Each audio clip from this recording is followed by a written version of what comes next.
నమస్తే, welcome to one TV news. ముందుగా bulletin లో హెడ్లైన్ చూద్దాం.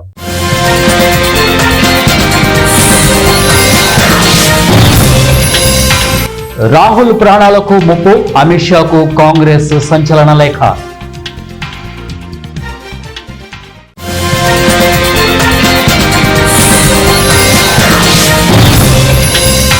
కుప్పకూలిన స్కూల్ బిల్డింగ్, శిథిలాల కింద 38 మంది.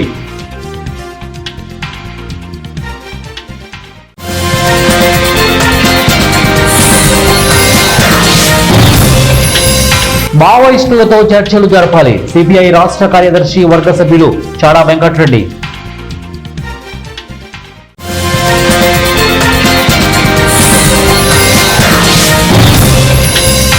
మయన్మార్లో భూకంపం, అస్సాం, మణిపూర్, నాగాలాండ్లో ప్రకంపనలు. కబుర్లో డీటెయిల్స్ చూద్దాం. ఒక టెలివిజన్ చర్చా కార్యక్రమంలో కాంగ్రెస్ అగ్రనేత రాహుల్ గాంధీని లక్ష్యంగా చేసుకుని ఏబీవీపీ మాజీ నేత చేసిన వివాదాస్పద వ్యాఖ్యలపై కాంగ్రెస్ ప్రధాన కార్యదర్శి కేసీ వేణుగోపాల్ ఆగ్రహం వ్యక్తం చేస్తూ హోంమంత్రి అమిత్ షాకు లేఖ రాశారు. ఈ విధమైన వ్యాఖ్యలు చేసిన నేతపై వెంటనే చర్యలు తీసుకోకపోతే లోక్సభలో ప్రతిపక్ష నేతపై హింసకు పాల్పడినట్లు నిర్ధారణ అవుతుందని వేణుగోపాల్ వ్యాఖ్యానించారు. ఆ లేఖలో కేసీ వేణుగోపాల్, ఆర్ఎస్ఎస్ విద్యార్థి విభాగం, అఖిల భారతీయ విద్యార్థి పరిషత్ రాష్ట్ర మాజీ అధ్యక్షుడు ప్రింట్ మహదేవ్, అలాగే కాంగ్రెస్ ఎంపీ రాహుల్ గాంధీపై హత్య బెదిరింపులకు పాల్పడ్డారని పేర్కొన్నారు. మహదేవ్ బీజేపీ ప్రతినిధి అని ఒక మలయాళ ఛానల్లో జరిగిన చర్చా కార్యక్రమంలో ఈ విధమైన వ్యాఖ్యలు చేశారని అన్నారు. రాహుల్ గాంధీని ఛాతిపై కాల్చి చంపాలని మహదేవ్ బహిరంగ ప్రకటన చేశారని, ఇది ఎంత మాత్రం నోరు జారడం కాదని, పొరపాటు, అతిశయోక్తి అంతకన్నా కాదన్నారు. ఇది ప్రతిపక్ష నేత, దేశంలోని అగ్ర రాజకీయ నాయకులలో ఒకరైన వ్యక్తికి ఎదురైన హత్య బెదిరింపని వేణుగోపాల్ పేర్కొన్నారు.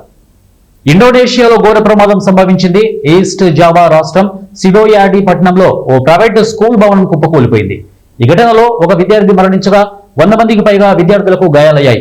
ఇక శిథిలాల కింద పలువురు చిక్కుకోవడంతో సహాయక చర్యలు కొనసాగుతున్నాయి. స్థానిక కాలమానం ప్రకారం సోమవారం మధ్యాహ్నం ఆ ఇస్లామిక్ స్కూల్లో ప్రార్థనలు జరుగుతుండగా ఈ ప్రమాదం చోటు చేసుకుంది. భవనం కుప్పకూలడంతో ఒక విద్యార్థి అక్కడికక్కడే మరణించాడు. గాయపడిన వాళ్లను ఆసుపత్రికి తరలించగా వాళ్ళలో కొంతమంది పరిస్థితి విషమంగా ఉంది. మరో 38 మంది విద్యార్థుల ఆచూకీ తెలియాల్సి ఉంది. వీళ్ళంతా శిథిలాల్లో చిక్కుకున్నట్లు అధికారులు భావిస్తున్నారు. శిథిలాల కింద నుంచి చిన్నారుల కేకలతో, తల్లిదండ్రుల రోదనలతో ఆ ప్రాంతమంతా మారుమోగిపోతోంది. కాంక్రీట్ దిమ్మెలు భారీ పరిణామంలో ఉండడంతో వాటిని కదిలిస్తే మరింత కుప్పకూలిపోయే అవకాశం ఉండడంతో సహాయక చర్యలు జాగ్రత్తగా, నిదానంగా సాగుతున్నాయి. సోమవారం అర్ధరాత్రి దాటాక కూడా సహాయక చర్యలు కొనసాగాయి. మావోయిస్టులతో చర్చలు జరిపేది లేదని కేంద్ర హోంశాఖ మంత్రి అమిత్ షా పేర్కొనడం దుర్మార్గమని సిపిఐ రాష్ట్ర కార్యదర్శి వర్గ సభ్యులు చాడా వెంకటరెడ్డి తెలిపారు. సోమవారం పార్టీ కార్యాలయంలో ఆయన విలేకరులతో మాట్లాడుతూ అమిత్ షా వ్యాఖ్యలు దేశంలో ప్రజాస్వామ్యం ఉన్నదా అనే అనుమానం కలుగుతోందని చెప్పారు. ఆపరేషన్ కగార్ పేరుతో నక్సలైట్లను చంపడంపై ప్రజా సంఘాలు, ప్రజాస్వామ్యవాదులు ఆందోళన వ్యక్తం చేస్తున్నారని పేర్కొన్నారు.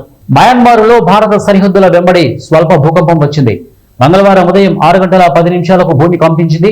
దీని తీవ్రత 4.7గా నమోదైంది. ఇక మణిపూర్లోని ఉఖ్రూల్కు 27 కిలోమీటర్ల దూరంలోనే భూకంప కేంద్రం ఉండడంతో ఆ రాష్ట్రంతో పాటు నాగాలాండ్, అస్సాంలో కూడా ప్రకంపనలు చోటు చేసుకున్నాయి. భూ అంతర్భాగంలో 15 కిలోమీటర్ల లోతులో కదలికలు సంభవించాయని నేషనల్ సెంటర్ ఫర్ సిస్మాలజీ తెలిపింది.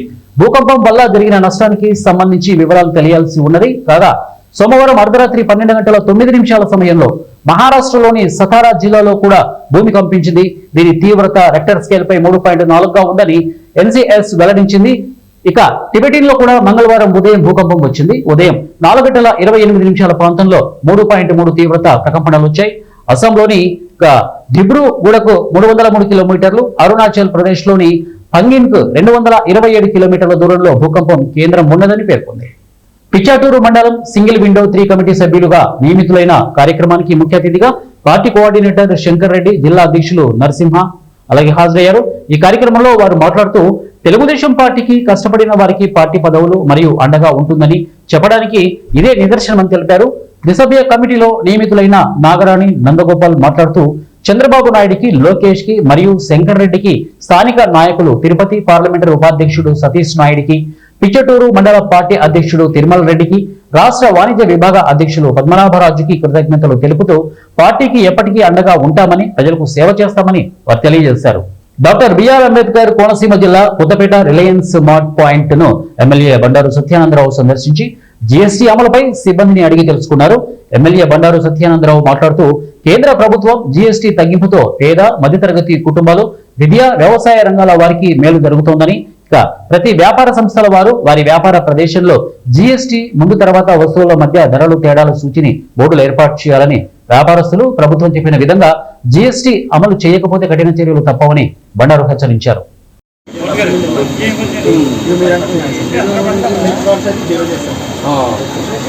అంటే 18 అయితే పన్నీర్ కానీ పాలు కానీ ఇవన్నీ కూడా 0% ట్యాక్స్. ఇదివరకు 5% ఉండేది, ఇప్పుడు 0% ఉంటుంది. అదే నిత్యావసరాలు అయితే 18% ఉండేది, 5% వచ్చింది. అంటే 13% ట్యాక్స్ నిత్యావసరాల మీద తగ్గింది. అలా ఇంచుమించుగా అన్ని రకాల వస్తువులు తోడుగా ఒక 99% వస్తువులన్నీ కూడా ధరలు తగ్గాయిగా. ఏపీ హోంమంత్రి వంగలపూడి అనితకు తన సొంత ఇలాకా పాయకరావుపేటలో మత్స్యకారుల నుండి నిరసన సెగతగిలింది. అనకాపల్లి జిల్లా నకపల్లి మండలంలో బల్క్ డ్రగ్స్ పార్క్ నిర్మాణంపై ఉద్రిక్తతలు కొనసాగుతున్నాయి. ఈ ప్రాజెక్టును వ్యతిరేకిస్తూ రాజయ్యపేట గ్రామస్తులు వరుసగా నిరసనలు చేపడుతున్నారు. గత 16 రోజులుగా మత్స్యకారులు గ్రామంలో టెంట్లు వేసుకుని దీక్ష కొనసాగిస్తున్నారు. బల్క్ డ్రగ్స్ వల్ల కలుషిత వాయువులు వ్యాపించి తమ ఆరోగ్యం దెబ్బతింటుందని, జీవనోపాధి అయిన మత్స్యకారుల వృత్తి కూలిపోతుందని ఆవేదన వ్యక్తం చేస్తున్నారు. ఈ నెల 30న వచ్చి స్వయంగా సమస్యలు వింటామని ముందే వీడియో ప్రకటన చేసిన హోంమంత్రి వంగలపూడి అనిత ఒకరోజు ముందుగానే రాజయ్యపేట చేరుకున్నారు. ప్రజల సమస్యలను విని కమిటీగా ఏర్పడి వస్తే సీఎంతో సమావేశం ఏర్పాటు చేయిస్తామని హామీ ఇచ్చారు. అయితే అంతవరకు బల్క్ డ్రగ్స్ పనులు నిలిపివేయాలని మత్స్యకారులు పట్టుబట్టారు. దీనికి మంత్రి ఎటువంటి స్పష్టమైన హామీ ఇవ్వకపోవడంతో ఆగ్రహానికి గురైన గ్రామస్తులు ఆమె కాన్వాయ్ని అడ్డగించారు. కొద్దిసేపు ఉద్రిక్తత నెలకొన్న మంత్రి స్వయంగా దిగివచ్చి ప్రజలకు నచ్చజెప్పారు. చివరికి సీఎంతో చర్చలు జరిగే వరకు బల్క్ డ్రగ్స్ పనులు నిలిపివేస్తాము అని హామీ ఇవ్వడంతో ఉద్రిక్తత చల్లారింది. ప్రజలు కాన్వాయ్కి అడ్డంకులు తొలగించడంతో హోంమంత్రి అనిత తన నివాసానికి చేరుకున్నారు.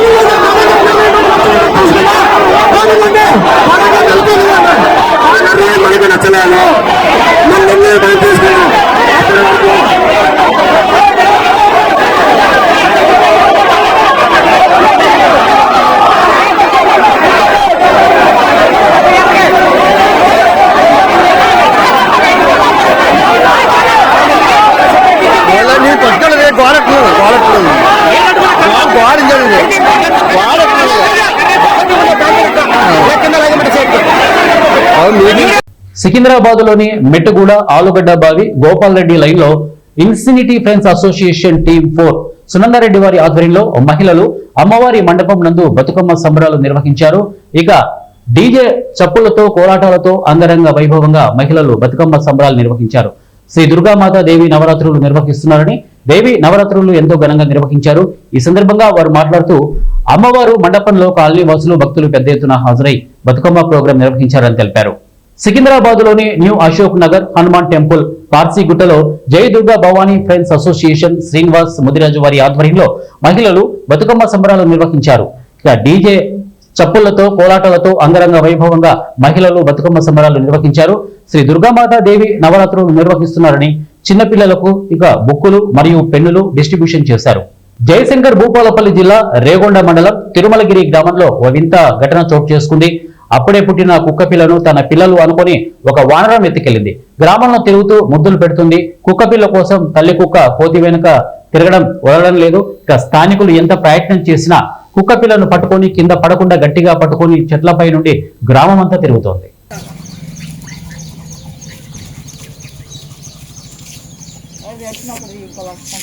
చిన్న కుక్క పిల్లని ఎత్తుకొచ్చుకున్నామ్మా. ఎక్కడ ఎప్పుడు ఏది అది కాదా? అయ్యో పాపం.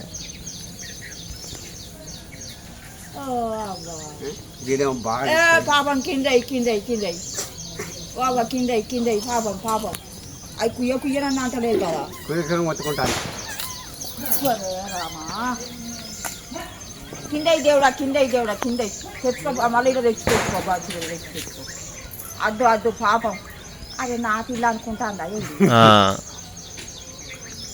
బాగానే పట్టుకుంటాను కానీ మరి ఏమన్నా చేస్తాయా దాని పిల్లి అనుకుంటాను. దాని పిల్ల లెక్క ఈ కుక్కలు ఎందుకు పట్టుకుంటాయి? మరి అవి పట్టుకుంటాయా? మరి పట్టుకోకుంటే మరి దాన్ని. భద్రాద్రి కొత్తగూడెం జిల్లా అశ్వారావుపేట రాష్ట్రీయ సరిహద్దుల్లో ఇసుక అక్రమ రవాణా కొత్త కోణం బయటపడుతోంది. ఇక ఆంధ్ర నుంచి అక్రమంగా రకరకాల మార్గాల్లో ఇసుక రవాణా అవుతుండటంతో అప్రమత్తమైన పోలీసులు రవాణా శాఖ తనిఖీలు ముమ్మరం చేశారు. గత రాత్రి ఆంధ్ర నుంచి తెలంగాణలోకి ప్రవేశించిన లారీలను రవాణా శాఖ అధికారులు తనిఖీలు చేశారు. టైల్స్ తయారీ ముడి సరుకు తీసుకుని వెళ్తున్నట్టు బిల్లులు చూపించడంతో అనుమానం వచ్చిన అధికారులు లారీల్లో తనిఖీలు చేయగా ఇసుక బస్తాలు బయటపడ్డాయి. ఇక పోలీసులకు సమాచారం ఇచ్చిన రవాణా శాఖ అధికారులు లారీలను పోలీసులకు స్వాధీనం చేశారు.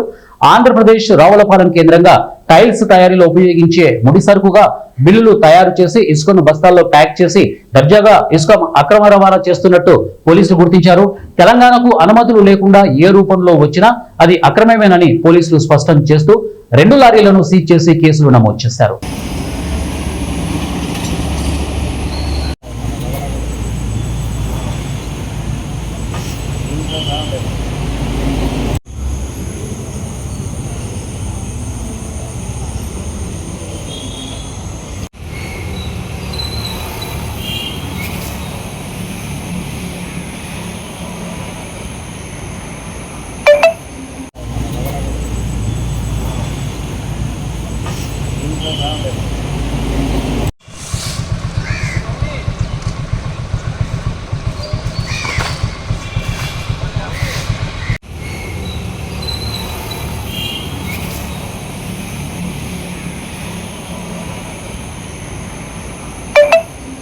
జగిత్యాల జిల్లాలో స్థానిక సంస్థల ఎన్నికల షెడ్యూల్ విడుదలైనట్లు కలెక్టర్ బి సత్యప్రసాద్ తెలిపారు. జిల్లా కలెక్టరేట్ కార్యాలయంలో విలేకరుల సమావేశం ఏర్పాటు చేశారు. మొదటి 2 దశల్లో ఎంపీటీసీ, జెడ్పీటీసీ ఎన్నికలు, ఆ తర్వాత 3 దశల్లో గ్రామ పంచాయతీ ఎన్నికలు నిర్వహిస్తామని చెప్పారు. జిల్లాలోని 20 మండలాల పరిధిలో ఉన్న 20 జెడ్పీటీసీ, 20 ఎంపీపీ పదవులకు అలాగే 216 ఎంపీటీసీ పదవులకు ఎన్నికలు జరగనున్నాయని పేర్కొన్నారు.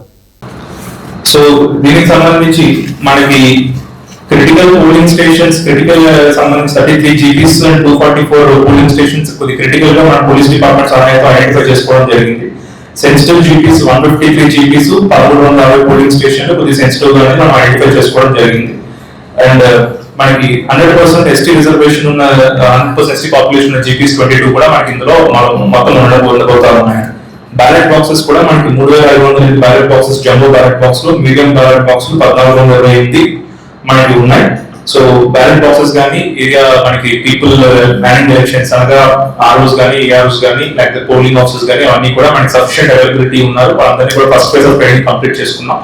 నెక్స్ట్ ఈ 6th second phase of training కూడా మనం పెట్టుకోబోతా ఉన్నాం. 9th నోటిఫికేషన్ వచ్చే ముందు కూడా మనం ట్రైనింగ్ కూడా మనం కంప్లీట్ చేసుకోబోతా ఉన్నాం. అండ్ డిస్ట్రిక్ట్ సంబంధించి కంట్రోల్ రూమ్ అనేది మనం నోడల్ ఆఫీసర్ కూడా పెట్టుకోవడం జరిగింది. కంట్రోల్ రూమ్ 24/7 కంట్రోల్ రూమ్ మన డైరెక్టరేట్ లో మనం ఓపెన్ చేసుకోవడం జరిగింది. ఎనీ కంప్లైంట్స్ అనేది will be routing through this. ఇక్కడ control room will be central point. Many model code violations contact లో కానీ, లేకపోతే ఏ ఎలక్షన్ రిలేటెడ్ ఇష్యూస్ లో కానీ ఇక్కడ నుంచి మనం మానిటర్ చేయబోతా ఉన్నాం. ఇక్కడ నుంచి మనం యాక్షన్స్ కానీ, లేకపోతే రిపోర్ట్స్ కాల్ఫర్ చేయడం కానీ కూడా ఇక్కడ నుంచి కంట్రోల్ రూమ్ చేయబోతా ఉన్నాం. దీనికి సంబంధించి ఫీల్డ్ సర్వేలెన్స్ టీమ్ కూడా మనం ప్రతి మండలిని కూడా ఇనిషియేట్ చేయడం జరిగింది. స్టాటిక్ సర్వేలెన్స్ టీమ్ అనేది మనం ఆర్డర్స్ ఇవ్వడం జరిగింది. బట్ స్టాటిక్ సర్వేలెన్స్ టీమ్ అనేది నోటిఫికేషన్ కాగానే వాళ్ళు ఎన్ఫోర్స్మెంట్ వస్తుంది. But as of now field surveillance team members అనేది మాత్రం ఫీల్డ్ లో యాక్టివ్ గా వాళ్ళు టుడే మార్నింగ్ నుంచి ఉన్నారు. బట్ ఈరోజు మధ్యాహ్నం నుంచి వాళ్ళు ఫీల్డ్ లో తిరుగుతూ ఉంటారు. So these are the things from our side regarding elections సంబంధించి మీ సైడ్ నుంచి ఏమంటే will be advance. Bhadradri Kothagudem జిల్లా అశ్వారావుపేట రాష్ట్రీయ సరిహద్దులోని నందమూరి నగర్ కాలనీ వద్ద నిర్మించిన డబుల్ బెడ్రూమ్ ఇళ్ల లబ్ధిదారుల ఎంపికలో అవకతవకలు జరిగాయి అంటూ కాలనీవాసులు ఆందోళన చేపట్టారు. ఇళ్ల నిర్మాణాలు పూర్తయి 4 ఏళ్లు గడిచినా లబ్ధిదారులకు ఇల్లు కేటాయించకపోవడంతో నిరుపయోగంగా పడి ఉన్న ఇళ్లలో ఉండటానికి నీడలేని నిరుపేదలు ఆ ఇళ్లలో నివాసం ఉంటున్నారు.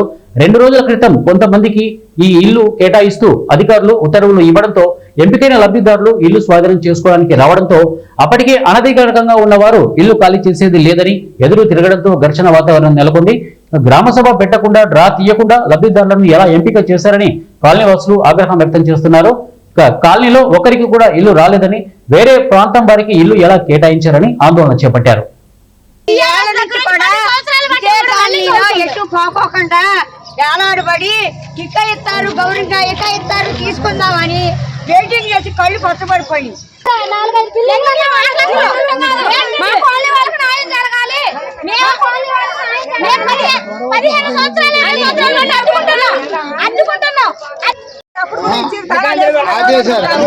వేరే ఎస్ఐ గారు ఏమంటాడు, ఇది మేము ఇచ్చింది కాదండి, మాకు ఇచ్చిన రూల్ ప్రకారంగా అంటే వేరే ఎవరికైతే ఆనాడు 15 సంవత్సరాల క్రితం ఈ విధంగా తీసుకున్న వాళ్ళ దగ్గర ఎంఆర్ఓ గారు వాళ్ళకి కూడా ఆయన అమ్మ ఇల్లు వేసుకొని ఉన్నారు గొల్లలు, మీరు ఖాళీ చేయండి అమ్మ గవర్నమెంట్ అంటే ఆయన ముందు దాగి తాడిపడి. జయశంకర్ భూపాలపల్లి జిల్లా కాటారం మండల కేంద్రంలో శ్రీ హనుమాన్ సేవా సంస్థ చైర్మన్ జగ్గా సమ్మయ్య ఆధ్వర్యంలో దసరా పండుగ సందర్భంగా కాటారం మండలంలోని గారేపల్లిలో సుమారు 50 మంది హమాలీ కార్మికులకు 5 క్వింటాల బియ్యాన్ని మరియు అరటి పళ్లను పంపిణీ చేశారు.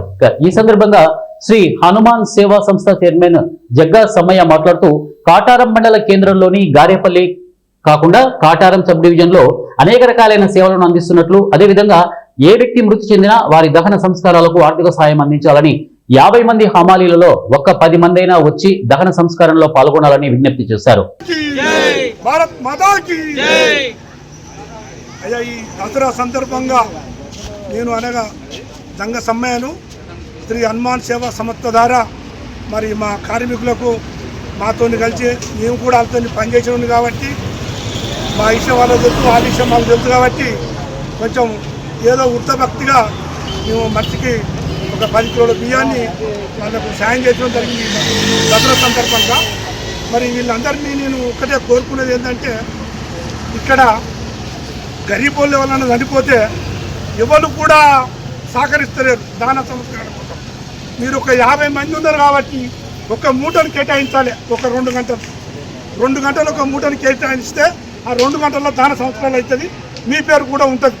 జోగులాంబ గద్వాల్ జిల్లా అలంపూర్లోని శ్రీ జోగులాంబ బాల బ్రహ్మేశ్వర స్వామి ఆలయాలలో దేవి శరణవరాత్రి బ్రహ్మోత్సవాల సందర్భంగా 5వ శక్తిపీఠం జోగులాంబ దేవి అమ్మవారిని దర్శించుకుని అమ్మవారికి ప్రభుత్వం తరపున పట్టు వస్త్రాలు సమర్పించి దేవాదాయ శాఖ మంత్రి కొండా సురేఖ ప్రత్యేక పూజలు నిర్వహించారు.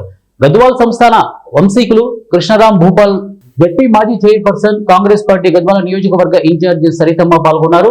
వీరికి ఆలయం కమిటీ సభ్యులు, దేవాదాయ శాఖ సిబ్బంది పూర్ణ కుంభంతో స్వాగతం పలికి బాలబ్రహ్మేశ్వర స్వామి ఆలయంలో అభిషేకాలు నిర్వహించి అమ్మవారికి కుంకుమార్చన నిర్వహించి తీర్థ ప్రసాదాలు అందజేశారు. ఈ కార్యక్రమంలో కాంగ్రెస్ పార్టీ జిల్లా, తాలూకా, పట్టణ, మండలాల నాయకులు, కార్యకర్తలు ఈ కార్యక్రమంలో పాల్గొన్నారు. మా గద్వాల సంస్థానం నుంచి మాకు చాలా హ్యాపీగా ఉంది. మరి వాళ్ళు ఉంటే వాళ్ళ సొంత ఇల్లులాగా టెంపుల్ని చూసుకునే అవకాశం ఉంటుంది కాబట్టి వారిని ఒక పేరు చూపెట్టమని చెప్పాము. ఎందుకంటే వాళ్ళను ట్రస్టీగా, పర్మనెంట్ ట్రస్టీగా వేయడానికి, ఆ తర్వాత తరతరాలుగా వాళ్ళ కుటుంబ సభ్యులే ట్రస్టీగా కొనసాగడం జరుగుతుంది. కేవలం ఈ కమిటీలు మాత్రం టైం అయిపోయిన తర్వాత కొత్త కమిటీలు వేయడం జరుగుతుంది. ముఖ్యంగా ఇప్పటికే మేము ఈ టెంపుల్ మీద పర్యవేక్షణ చేస్తూ ఉన్నాము. ఇప్పటికే మనం అంటే బ్యూటిఫికేషన్ కోసమని ఒక 48 crores మన ప్రపోజల్ పెట్టాము. కానీ 32 33 crores అది ప్లానింగ్కి వెళ్ళింది. అది వచ్చిన తర్వాత ముందు బ్యూటిఫికేషన్ అనేది చేస్తాము. అంటే 3 ఫేజులుగా దీన్ని అభివృద్ధి చేయాలనేది మా యొక్క లక్ష్యము. 2వ ఫేజ్లో 24 కోట్ల రూపాయలు, అంటే చుట్టుపక్కల పరిసరాలు అన్నీ కూడా డెవలప్ చేయాలనేది. ఈ 3rd ఫేజ్లో 300 crores, అంటే దాదాపు 345 కోట్లతోటి మరి పూర్తి పెద్ద. డాక్టర్ బిఆర్ అంబేద్కర్ కోనసీమ జిల్లా అమలాపురంలో దేవి శరణవరాత్రులలో భాగంగా స్థానిక వాసవి కన్నికా పరమేశ్వరి ఆలయంలో సోమవారం సరస్వతీదేవి అవతారంతో భక్తులకు దర్శనమిచ్చారు. చిన్నారులచే సరస్వతి పూజా కార్యక్రమం ఘనంగా నిర్వహించారు. దాదాపు 200 మంది చిన్నారులు సాంప్రదాయ దుస్తులు ధరించి ఈ పూజా కార్యక్రమంలో పాల్గొన్నారు. ఆలయ కమిటీ ఆధ్వర్యంలో భక్తులకు కావలసిన సౌకర్యాలను అందించారు.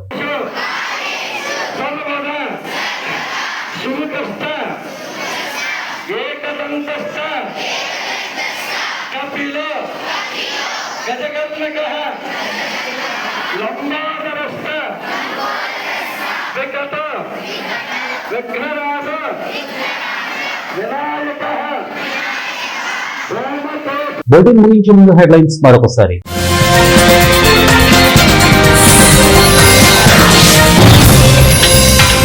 రాహుల్ ప్రాణాలకు ముప్పు, అమిత్ షాకు కాంగ్రెస్ సంచలన లేఖ.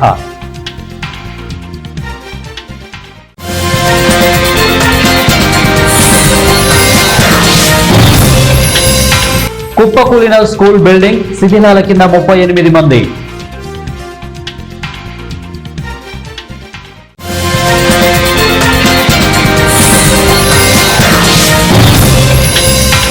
మావోయిస్టులతో చర్చలు జరపాలి. సిపిఐ రాష్ట్ర కార్యదర్శి వర్గ సభ్యులు చాడా వెంకటరెడ్డి.